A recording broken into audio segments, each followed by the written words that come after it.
যেভাবে গোলাগুলি করা হচ্ছে, এবং সেখানে আমরা যেটা পত্রিকায় দেখলাম যে যুদ্ধ জাহাজও, মিয়ানমারের যুদ্ধ জাহাজও সেখানে দেখা যাচ্ছে, এটা বাংলাদেশের সার্বভৌমত্বের পরে একটা প্রচন্ড রকম হুমকি। এবং দুর্ভাগ্যের কথা হচ্ছে যে বর্তমানে যে একটা অনির্বাচিত সরকার আছে, দখলদারি সরকার জোর করে দখল করে বসে আছে, এদের কাছে সার্বভৌমত্ব ব্যাপারটা কোনো রকমেই কোনো প্রভাব বিস্তার করছে না। একটা ভিন্ন দেশ থেকে আমার যে সিলন ফ্যামিলি ব্লেন্ডের কড়ালিকার আর সতেজ স্বাদের পারফেক্ট ব্লেন্ডে স্বপ্নেরা মেলুক টানা, যেটা আন্তর্জাতিকভাবে স্বীকৃত যে পথ, সেই পথে আমার সেই সমুদ্রের সীমা, সেখানে আমি যাতায়াত করতে পারছি না, ওখানে সেখানে ঘোরাঘুরি করে যাতায়াত বন্ধ করে দিচ্ছে। অথচ সরকার এখন পর্যন্ত একটা যে স্টেটমেন্ট, সিরিয়াস স্টেটমেন্ট এবং condemning the incident of Myanmar, সেটা পর্যন্ত তারা করে নাই। তারা বলছে যে আমরা দেখছি, এটা সার্বভৌমত্বের প্রতি আঘাত আসছে, তারা দেখছে। এই সরকারের উপর আমাদের আস্থাটা কি করে থাকবে? এই দেশের জনগণ, যারা দেশের মানুষ তো আশা করে যে সরকার তাদের সার্বভৌমত্ব রক্ষা করবে, তাদের স্বাধীনতা রক্ষা করবে, তো সেখানে সরকারের কোন রকম কথাই আমরা শুনতে পাচ্ছি না। এটা আমি মনে করি যে এই সরকার যেহেতু একটা দুর্বল একটা সরকার, তার কোনো ম্যান্ডেট নাই মানুষের, এবং অ্যাট দি সেম টাইম এটা একটা নতজানু সরকার, এই বিদেশের উপর নির্ভর করেই সে টিকে আছে, যে কারণে সে একটা কথা বলতে পর্যন্ত সাহস পায় না। মিয়ানমার থেকে গুলি হচ্ছে, আবার মারাও গেছিল, অথচ দেখা যাচ্ছে সে কোনো কথা বলে না। এটাকে আমরা তীব্রভাবে কন্ডেম করি। আমরা মনে করি যে অবিলম্বে সরকার পদত্যাগ করা উচিত। এই ইস্যুতে খুবই খারাপ যাবে, সাধারণ মানুষের তো অবস্থা অত্যন্ত খারাপ। এখানে ইনফ্লেশন, মুদ্রাস্ফীতি যেভাবে বেড়েছে, এটা সাধারণ মানুষের ক্রয় ক্ষমতার সাথে বাইরে চলে গেছে। সেটা লক্ষ্য করা যাচ্ছে যে এবারকার কোরবানির ঈদের জন্য কোরবানির যে পশু লোকে কিনতে যাচ্ছে, সেখানে কিনতে পারছে না। বেশিরভাগ ক্ষেত্রে দেখা যাচ্ছে যে নাগালের বাইরে সমস্ত দাম। ঢাকাতে তো পরিষ্কারভাবে কোনো লোকই নেই বাজারে, পশুর বাজারে, হাটে কোনো মতো লোক নাই, কেউ কিনতে পারছে না। এবং এটার কারণটাই হচ্ছে যে মানুষের আর্থিক অবস্থা চরমভাবে খারাপ হচ্ছে। এই সরকার তো বেসিক্যালি তার লুট করে দেশের সমস্ত সম্পদকে বিদেশে পাচার করে দিয়েছে, ব্যাংকগুলো থেকে লুট করে শেষ করে দিয়েছে, এবং অর্থনীতিকে চরম খারাপ অবস্থা নিয়ে এসছে। কয়েকদিনে আপনারা দেখেছেন সবাই যে দেশের প্রখ্যাত অর্থনীতিবিদরা তারা বলেছে যে দেশের অবস্থা, অর্থনৈতিক অবস্থা অত্যন্ত খারাপ, নাজুক অবস্থা। বেনজির আজিজ ইস্যু তো আপনাদের সকলেই এটাকে আই ওপেনার হওয়া উচিত।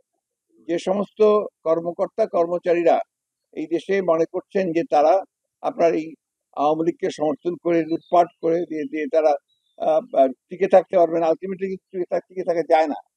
আজিজ এবং বেনজির তার একটা প্রমাণ যে লুট করলে, চুরি করলে, অন্ধের মতো একটা অজনপ্রিয় ম্যান্ডেটবিহীন একটা সরকারকে সমর্থন করলে সেখানে টিকে থাকা সম্ভব না। এবং দেখেন, ওই সরকারই তাদেরকে স্কেপ কোড বানাচ্ছে, তাদেরকে বলির পাঠা বানিয়েছে কিন্তু ওই সরকারই, অথচ তারাই কিন্তু লুটপাটটা করছে। আজকে তো আবার পত্রিকায় দেখলাম, আগের আপনার যে আসাদুজ্জামান মিয়া ঢাকা ডিএমপি কমিশনার ছিল, তার বিশাল ফিরিস্তি বেরিয়েছে। এগুলো সব এক এক করে আসছে, এখন থলের বিড়াল বেরিয়ে আসছে সব একটা একটা করে। এটাই হচ্ছে, আমরা বহুদিন ধরে বলছি যে এই সরকার বাস্তবিকভাবেই রাষ্ট্রযন্ত্রকে ব্যবহার করছে, সরকারি কর্মকর্তাকে বার করে তাদেরকে সব চুরির সুযোগ দিচ্ছে। সেই সুযোগ দিয়ে দিয়ে আজকে এই ঘটনাগুলো ঘটেছে, এখন তাদের নিয়ন্ত্রণের বাইরে। যেখানে তারা কোনো নিয়ন্ত্রণ করতে পারছে না, এবং সরকারের এই মুহূর্তে পদত্যাগ করা উচিত, কারণ দে হ্যাভ ফেইলড টোটালি।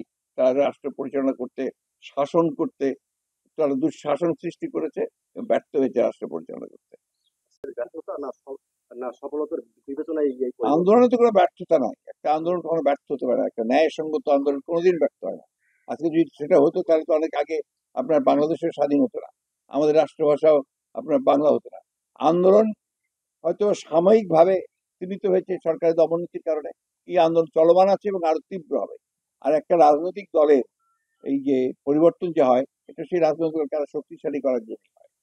আমাদের এই পদগুলো শূন্য ছিল, আমাদের অনেকে মারা গেছেন, কেউ নিশ্চয় হয়েছে, দেশ ছেড়ে চলে গেছেন, হয়তো এই জায়গাগুলোকে পূরণ করা হয়েছে, এবং যাদেরকে নেওয়া হয়েছে দে আর অল ইয়াং পিপল।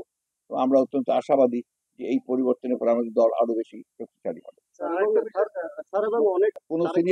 কোন সিনিয়র নেতার কোনো নাম তো দেওয়া হয়নি, কিন্তু আপনাদের কিছু মনে করবেন না, আমাদের কিছু সাংবাদিক ভাই আছেন আপনার মতো, যারা আপনার খালি ওই বিএনপির চিত্র খুঁজে বেড়ান, আওয়ামী লীগের চিত্র খুঁজতে আপনার সাহস পান না। ওটা খোঁজেন, যারা দেশকে ধ্বংস করলো, আপনার স্বাধীনতাকে ধ্বংস করলো, তাদের চিত্রগুলো খোঁজেন, তাদের চিত্রগুলোকে বলেন বড় করে। তারা যে আজকে দেশ শেষ করে দিয়েছে, আপনার সমস্ত কিছুকে লুটে নিয়ে চলে যাচ্ছে, এই কথাগুলো আনফর্চুনেটলি আপনারা অনেকেই বলতে সাহস পান না। সাহস করে যদি না দাঁড়ান, আপনাদের এই সংবাদ মাধ্যম আপনারা টিকতে পারবেন না। আপনারা ভুলে যান কেন যে এই সরকার, আওয়ামী লীগ সরকারই 1975 সালে 16ই জুনে আপনার 4টি পত্রিকা বাদ দিয়ে সমস্ত পত্রিকা নিষিদ্ধ করে দিয়েছিল। সাংবাদিকরা তখন ভিক্ষা করতো, ফেরি করতো, ফল বিক্রি করতো।